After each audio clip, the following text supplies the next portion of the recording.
Maaga pa lang pero ang mga mag-anak dito sa Rizal Park Luneta, kanya-kanyang pwesto na para sa kanilang salo-salo con Noche Buena. Bakit nga naman hindi, Rafi? Dito sa Rizal Park Luneta, musika pa lang, Paskong Pasko na.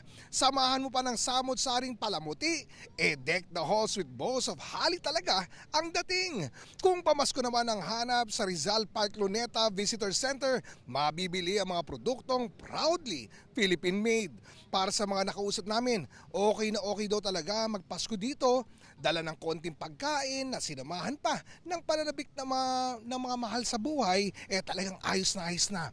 Kung sa bagay dito sa Rizal Park Luneta, di mo kailangan daw ng sobra-sobra. Kung walang baon, may mga affordable na pagkain paninda at may simpleng laruan at makukulay na lobo na mabibili sa abot kayang halaga. At malaya pang makakapaglaro ang mga bata. At syempre, pagkagat ng dilim, ang pinakaaabangang fountain and lights display, matutunghayan. Yan pa lang daw, Rafi, Paskong Pasko na.